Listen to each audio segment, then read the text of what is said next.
ഒറ്റ നേന്ത്രപ്പഴം വെച്ചിട്ട് വളരെ പെട്ടെന്ന് തയ്യാറാക്കി എടുക്കാൻ പറ്റിയിട്ടുള്ള നല്ലൊരു സ്നാക്കിൻ്റെ റെസിപ്പിയാണ് കേട്ടോ ഇന്ന് ഷെയർ ചെയ്യുന്നത്. അപ്പോൾ വൈകുന്നേരങ്ങളിൽ കുട്ടികൾക്കൊക്കെ ഉണ്ടാക്കി കൊടുക്കാൻ പറ്റിയിട്ടുള്ള ഒരു ഐറ്റമാണിത്. അപ്പോൾ നമുക്ക് ഇത് റെഡിയാക്കാൻ വേണ്ടിയിട്ട് ഇതുപോലൊരു നേന്ത്രപ്പഴം എടുത്തിട്ടുണ്ട്. ഇനി നമുക്ക് ഇതൊന്ന് ചെറുതായിട്ട് കട്ട് ചെയ്തെടുക്കാം. അപ്പോൾ ഞാനിതാ ഈ ഒരു വലുപ്പത്തിലാണ് കേട്ടോ കട്ട് ചെയ്തെടുക്കുന്നത്. ആദ്യം ഇതിൻ്റെ ഞെട്ടിയും ഒന്ന് കളയുന്നുണ്ട്. എന്നിട്ട് ഈ ഒരു വലുപ്പത്തിൽ ഒന്ന് തൊലിയോട് കൂടിയിട്ട് തന്നെ കട്ട് ചെയ്തെടുക്കുന്നുണ്ട്. ഇനി നമുക്ക് ഈ ഒരു കട്ട് ചെയ്തെടുത്തിട്ടുള്ള പഴം ഈ ഒരു ബൗളിലേക്ക് മാറ്റാം. ഇത് നമ്മൾ മൈക്രോവേവ് സേഫ് ആയിട്ടുള്ള ഒരു ബൗളാണ് കേട്ടോ. അപ്പോൾ ഇതിലേക്കാണ് ഞാനിത് വെച്ച് കൊടുക്കുന്നത്. ഇതൊന്ന് വേവിച്ചെടുക്കണം നമുക്ക്. അപ്പോൾ ഒന്നെങ്കിൽ ആവിയിൽ വേവിച്ചെടുക്കുക. അപ്പോൾ ഞാനിവിടെ പെട്ടെന്ന് റെഡിയാകാൻ വേണ്ടിയിട്ട് മൈക്രോവേവിൽ ഒന്ന് വെച്ചെടുക്കുകയാണ് കേട്ടോ. മൈക്രോവേവിൽ വെച്ച് കൊടുക്കുകയാണെന്നുണ്ടെങ്കിൽ ഒരു 3-4 മിനിറ്റ് കൊണ്ട് ഇത് നന്നായിട്ട് വെന്ത് വരും.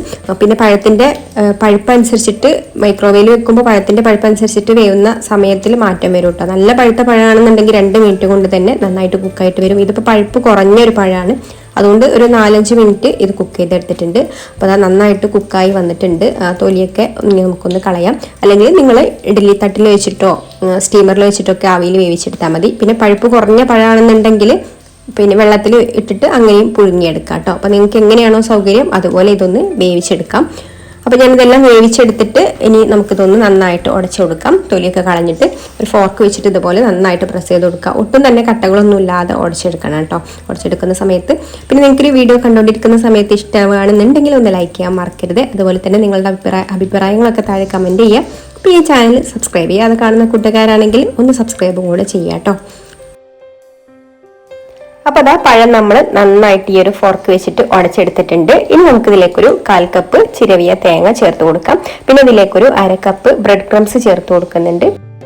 ഇനി 2 ടേബിൾ സ്പൂൺ പഞ്ചസാരയും 1/4 ടീസ്പൂണ് പട്ട, ഗ്രാമ്പു, ഏലക്ക ഇത് 3ഉം കൂടെ പൊടിച്ചെടുത്തതാണ് കേട്ടോ. 1/4 ടീസ്പൂണ്. അല്ലെങ്കിൽ ഇനിയിപ്പോൾ ഏലക്ക മാത്രം പൊടിച്ചെടുത്തത് ചേർത്താലും മതി. അല്ലെങ്കിൽ നമ്മുടെ സിന്നമൺ ഉണ്ടല്ലോ പട്ട, അത് മാത്രം പൊടിച്ചത് ചേർത്ത് കൊടുത്താലും മതി കേട്ടോ. എന്നിട്ട് ഇത് നന്നായിട്ടൊന്ന് കുഴച്ചെടുക്കാം. ഇതിൽ നമ്മൾ ഒട്ടും തന്നെ വെള്ളം ചേർത്ത് കൊടുക്കേണ്ട ആവശ്യമില്ല. അല്ലാതെ തന്നെ നല്ല സോഫ്റ്റ് ആയിട്ട് നമുക്കിത് കുഴച്ചെടുക്കാനായിട്ട് പറ്റും. പിന്നെ നമ്മൾ പഴത്തിൻ്റെ പഴുപ്പ് അനുസരിച്ചിട്ട് അതിൽ വെള്ളത്തിൻ്റെ അംശം കൂടുതലും കുറവൊക്കെ ആയിട്ട് വരും കേട്ടോ. അപ്പോൾ നമുക്ക് അതിനനുസരിച്ചിട്ടുള്ള ബ്രെഡ് ക്രംസ് ചേർത്ത് കൊടുക്കേണ്ടി വരും. ഇതിപ്പോൾ ഇതിലേക്ക് കറക്റ്റാണ് കേട്ടോ. ഇനി നന്നായിട്ടൊന്ന് കുഴച്ചെടുക്കാം. അങ്ങനെ ഇത് നല്ല സ്മൂത്ത് ആയിട്ടുള്ള ഒരു ഡോ ആയി വന്നിട്ടുണ്ട്. ഇനി നമുക്ക് ഇതിൽ നിന്ന് കുറേശ്ശെ എടുത്തിട്ട് ഇതേപോലെ കയ്യിൽ വെച്ചിട്ട് നന്നായിട്ടൊന്ന് ഉരുട്ടി കൊടുത്തതിന് ശേഷം ഒന്ന് പ്രസ് ചെയ്തിട്ട് ഇതിൻ്റെ നടുക്ക് ഇതുപോലെ നമ്മൾ വിരൽ വെച്ചിട്ട് ഇങ്ങനെ ഒരു വടക്കൊക്കെ തുള ഉണ്ടാക്കുന്നത് പോലെ ഒന്ന് തുള ഉണ്ടാക്കി കൊടുക്കുക. എന്നിട്ട് അങ്ങനെ ആക്കുന്ന സമയത്ത് ഇതിൽ നമ്മൾ വെള്ളമൊന്നും ചേർക്കാത്തത് കാരണം നല്ല അധികം പഴുക്കാത്ത പഴം കൂടി ആയത് കാരണം ചെറുതായിട്ടൊന്ന് വിള്ളലൊക്കെ വരും കേട്ടോ. അപ്പോൾ ജസ്റ്റ് ഇതുപോലെ ഒന്ന് സൈഡൊക്കെ ഒന്ന് ലെവൽ ചെയ്ത് കൊടുത്താൽ മതി. അപ്പോൾ ഇതുപോലെ നമുക്കിനി ബാക്കിയുള്ളതും കൂടെ റെഡിയാക്കി എടുക്കാം. അപ്പം ഇങ്ങനെ ആക്കി കൊടുത്തതിന് ശേഷം പിന്നെ സൈഡൊക്കെ നല്ലൊരു ഷേപ്പാക്കി എടുത്തിട്ട് മാറ്റി വെക്കാം. അപ്പൊ ഇതുപോലെ നമുക്ക് ഒരു 9 പീസാണ് കേട്ടോ ഈ ഒരു വലിപ്പത്തിൽ കിട്ടിയിട്ടുള്ളത്. ഇതൊരു ബൗളിൽ മുട്ട പൊട്ടിച്ച് വെച്ചിട്ടുണ്ട്. ഒറ്റ മുട്ട എടുത്തിട്ടുള്ളൂ കേട്ടോ. അതൊന്ന് നന്നായിട്ട് ബീറ്റ് ചെയ്ത് കൊടുക്കാം. എന്നിട്ട് നമ്മൾ റെഡിയാക്കി വെച്ചിട്ടുള്ള വട മുട്ടയിൽ ഡിപ്പ് ചെയ്ത് കൊടുത്തതിന് ശേഷം ബ്രെഡ് ക്രംസ് വെച്ചിട്ട് കോട്ട് ചെയ്തെടുക്കാം.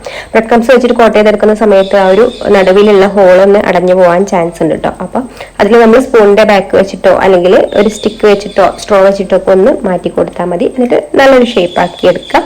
അപ്പൊ ഇതുപോലെ ഇനി നമുക്ക് ബാക്കിയുള്ളതെല്ലാം റെഡിയാക്കി എടുക്കാം. ഇത് ഫ്രൈ ചെയ്തെടുക്കാൻ വേണ്ടിയിട്ട് ഓയിൽ ഇവിടെ നന്നായിട്ട് ചൂടായി വന്നിട്ടുണ്ട്. നമുക്കിതിലേക്ക് നല്ല ചൂടായിട്ടുള്ള എണ്ണയിലേക്ക് വേണം കേട്ടോ ഇതിട്ട് കൊടുക്കാൻ വേണ്ടിയിട്ട്. പിന്നെ ഇത് പെട്ടെന്ന് തന്നെ റെഡി ആയിട്ട് വരും. ഇതിന്റെ പുറംഭാഗം ഒന്ന് നന്നായിട്ട് മൊരിഞ്ഞ് വന്നാൽ മതി. ഉൾവശമൊന്നും വേവുന്ന സാധനങ്ങളൊന്നുമില്ല. അപ്പോൾ ഒരു സൈഡ് റെഡി ആയിട്ട് വരുമ്പോൾ ഒരു ബ്രൗൺ കളറായിട്ട് വരുമ്പോൾ ഒന്ന് മറിച്ചിട്ട് കൊടുക്കുക. എന്നിട്ട് 2 സൈഡും നല്ലൊരു ബ്രൗൺ കളറായിട്ട് വരുന്ന സമയത്ത് നമുക്ക് കോരിയെടുക്കാം. അപ്പോൾ അത് ഇത്രയേ ഉള്ളൂ. സിമ്പിളായിട്ട് ഉണ്ടാക്കാൻ പറ്റിയിട്ടുള്ള നല്ലൊരു സ്നാക്കാണ്.